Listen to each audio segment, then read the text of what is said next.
everybody, welcome back to Table Talks on the Clarion. Job chapter 14 verse 7 says, "For there is hope of a tree, if it be cut down, that it shall sprout again, and that the tender branch thereof will not cease.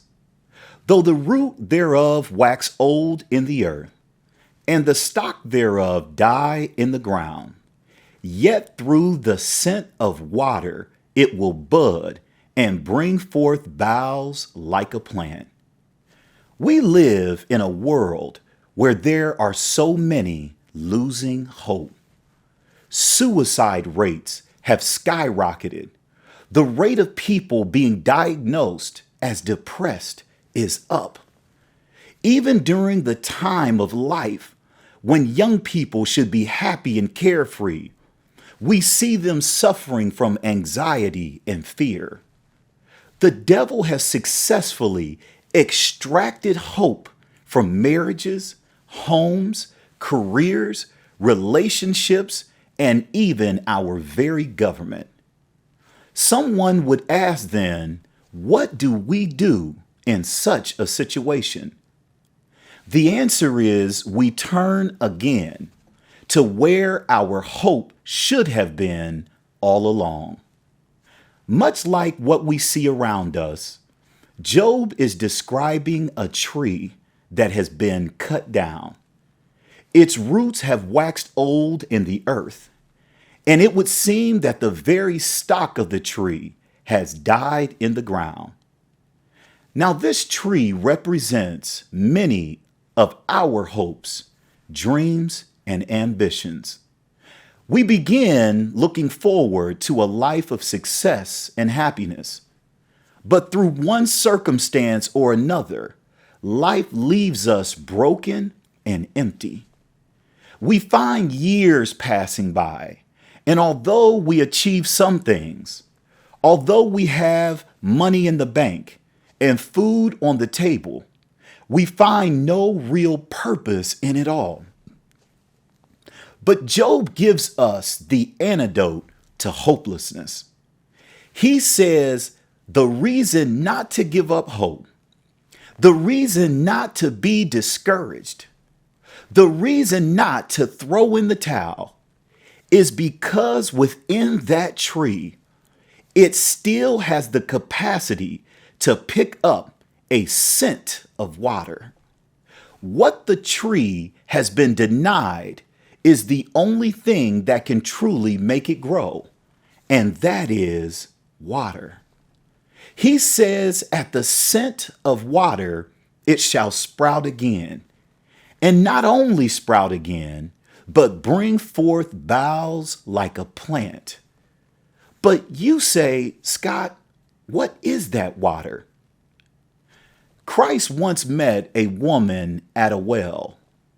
Now, this woman's tree had been cut down. She had been married 5 times, and the man she currently was with wasn't even her husband. Her tree was waxing old in the ground, but she came to a well, and Christ asked her for something to drink.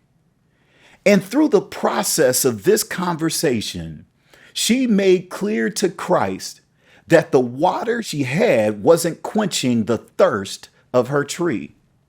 Christ knew this, of course, and said to her, "If thou knewest the gift of God, and who it is that saith to thee, Give me to drink, thou wouldest ask of him, and he would have given thee living water."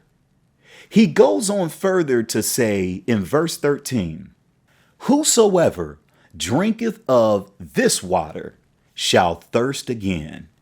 But whosoever drinketh of the water that I shall give him shall never thirst.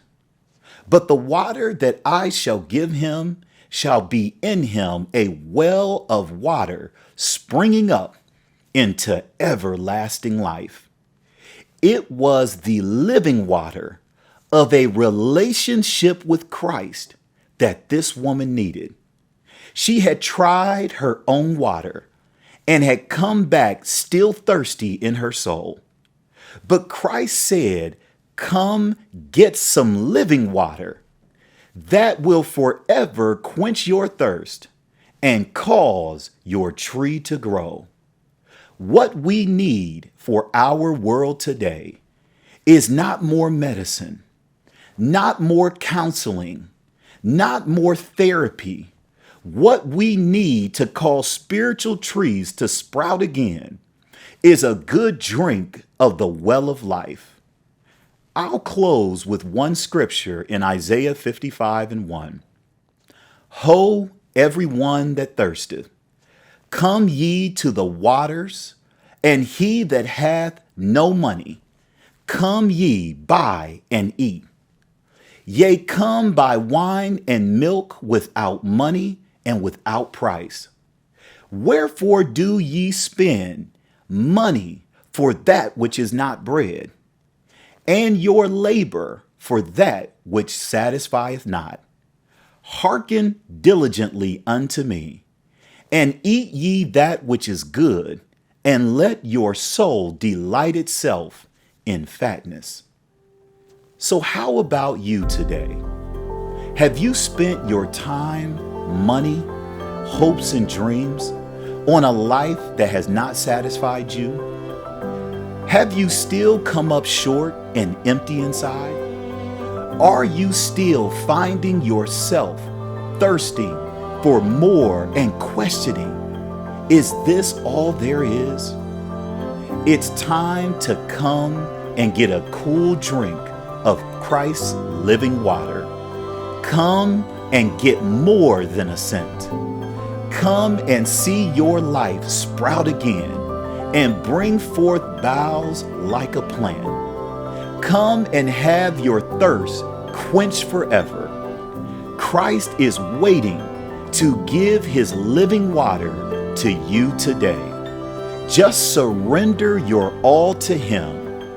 Be blessed.